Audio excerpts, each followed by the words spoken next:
চান্সে কেউ 5 মিনিটে গোল দিয়ে দিয়েছে, তারা ভেবেছে আমরাই সেরা খেলোয়াড়, কিন্তু তারা খেলোয়াড় নয়। মাননীয় স্পিকার, আনুষ্ঠানিকভাবে আন্দোলন সংগ্রামের বিষয়ে আমি এই যে ক্রাইসিস মোমেন্টে এত ছাত্র আন্দোলন লিড করেছি, জামাতের শিবিরের কারোর সাথে আমার কখনো আন্দোলন সংগ্রাম নিয়ে আলাপ আলোচনা নেই, তাদের পরামর্শ আমি কখনো আমার সাথে সুযোগ হয় নাই কিংবা গ্রহণ করি নাই।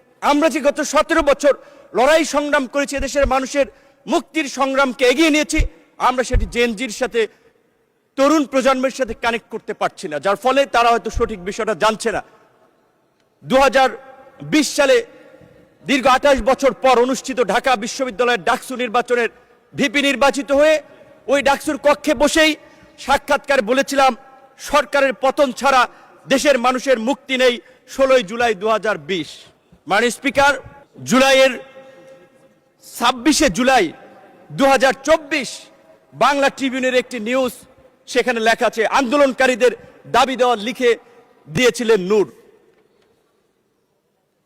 একই দিনের দৈনিক কালবেলার একটি নিউজ আজকের আমাদের সংসদ বিরোধী দল চিফ হুইপের ছবি, মাঝখানে আমার ছবি, তার বাম পাশে সার্জিস আলমের ছবি দিয়ে বলা হয়েছে দুই সমন্বয়কে নিয়ে সরকার পতনের আলোচনা, নূরের সরকার পতনের আলোচনা।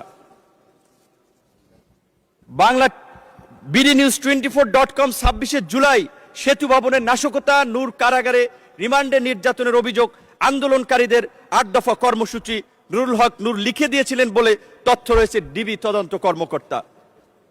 2 আগস্ট 2024 আদালত প্রাঙ্গণে নূর সরকার পতনের 10% ধাক্কা দরকার, প্রশাসনের আন্দোলন ঢুকে গিয়েছে। শুধু এই কথাগুলো তাদেরকে এই কারণে স্মরণ করিয়ে দিয়েছি, আমরা যে লড়াইটা করেছি, আমরা যে সংগ্রামটা করেছি, এই সংগ্রামের পেছনে কত মানুষের অবদান, কত মানুষের ত্যাগ, সেটি আমাদের তরুণ বন্ধুরা হয়তো জানে না।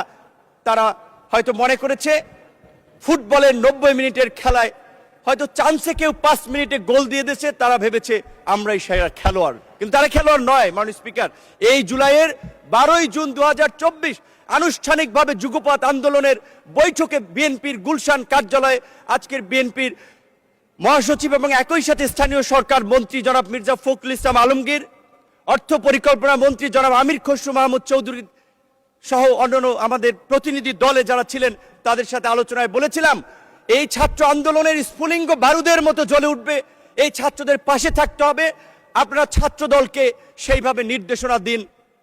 তারা সবসময় আমাদেরকে বলেছে তোমরা যখন যেভাবে সহযোগিতা চাও ছাত্রদল প্রস্তুত থাকবে।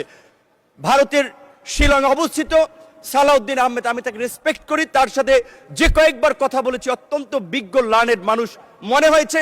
রাতে প্রায় তার সাথে কথা হতো 10 মিনিট 20 মিনিটের মতো। তিনি দেশ, জাতি, তরুণ প্রজন্মের দায়িত্ব নিয়ে কথা বলতেন। ঢাকা বিশ্ববিদ্যালয়, একই বিশ্ববিদ্যালয়, আপনিও একই হলেন, সেও সিনিয়র, সেই সুবাদে তার কাছ থেকে পরামর্শ নিতাম। এই জুলাইয়ের মধ্যেও তার সাথে এমনকি এই 8 দফা যেটি আমি লিখে দিয়েছিলাম আমার আন্দোলনকারী বন্ধুদেরকে, সেটিও সালাউদ্দিন আহমেদের সাথে পরামর্শ করে আলাপ করে। মাননীয় সদস্য, আসলে সময় তো শেষ হয়ে গেছে, তারপরে আপনি কোঠা আন্দোলনের অন্যতম পথিকৃত ডাকসুর সাবেক ভিপি, সবকিছু বিবেচনায় নিয়ে আপনাকে আর 3 মিনিট সময় দেয়া হলো। দয়া করে 3 মিনিটের মধ্যে আপনার বক্তব্য শেষ করবেন। ধন্যবাদ আপনাকে। মাননীয় স্পিকার, যদি একটু বাড়িয়ে দেন, এটা হচ্ছে আমার প্রথম একটা বক্তব্য এবং ঐতিহাসিক এই সংসদে এই সময়ে কিছু কথা বলা দরকার, যেই অব্যক্ত কথা অনেকেই জানে না। ঠিক আছে 5 মিনিট, সর্বমোট 5 মিনিট দেয়া হলো। 5 মিনিট।